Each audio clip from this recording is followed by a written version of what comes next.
Shalom saudara, kita berjumpa lagi hari ini dengan kasih setia Tuhan. Nah saudaraku yang dikasihi Tuhan, kadangkala kita berpikir bahwa hidup ini terlalu berat ataupun ada banyak hal yang susah. Tapi di dalam kitab 1 Timotius pasal 6 ayat 12 berkata, bertandinglah dalam pertandingan iman yang benar dan rebutlah hidup yang kekal. Untuk itulah engkau telah dipanggil dan telah engkau ikrarkan ikrar yang benar di depan banyak saksi. Saudaraku, Rasul Paulus menuliskan hal ini bukan karena dia tidak tahu apa yang akan terjadi, justru karena tahu bahwa akan ada banyak di depan tahun-tahun yang akan dilalui oleh anak-anak didiknya. Mereka akan diserang dengan ketakutan. Itulah sebabnya Rasul Paulus berkata, berjuanglah, bertandinglah dalam pertandingan iman yang benar.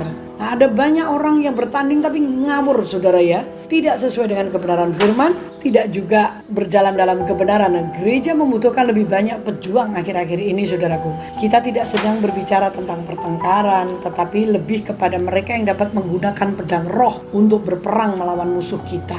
Saudaraku, kita telah diperlengkapi dengan persenjataan yang memadai dalam kitab Efesus pasal 6 yang seharusnya percaya diri dalam kemenangan. Kita itu seringkali kadang-kadang malah melebih-lebihkan kekuatan musuh kita. Buktinya kita seringkali ketakutan dengan apa yang ada terjadi, padahal itu semuanya cuma tipu daya musuh. Yang seharusnya kita berani, kita berdiam diri dalam ketidakpastian. Berapa banyak orang-orang Kristen tidak berani melawan kekuatan setan. Bukannya meruntuhkan benteng pertahanan, kita justru saling mencabik-cabik dan kita kadang-kadang bertengkar satu dengan yang lain. Karena kita ini ditipu oleh kuasa kegelapan sehingga kita bisa saling menghancurkan. Nah, berapa banyak kita tidak menyadari hal itu. Kita tersinggung, kita nggak merasa kita bisa bertumbuh di tempat di mana Tuhan taruh kita.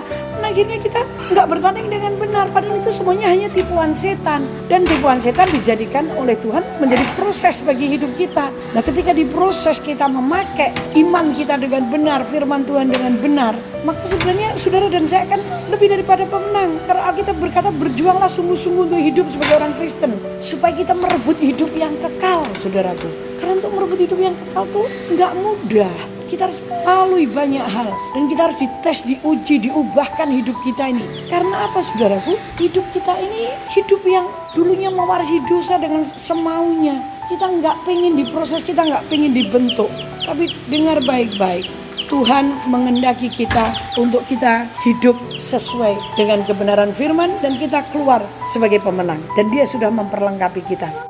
Bapa, terima kasih buat firman-Mu hari ini, di mana Engkau memberikan kepada kami, mengingatkan kami untuk kami bertanding dengan benar dan kami tidak menyerah kepada keadaan. Karena kami tahu keadaan itu harus tunduk kepada firman Allah yang ada dalam hidup kami. Dalam nama Yesus, kuatkan kami semua yang mempercayai firman-Mu. Amin. Selamat melakukan rebut hidup yang kekal itu.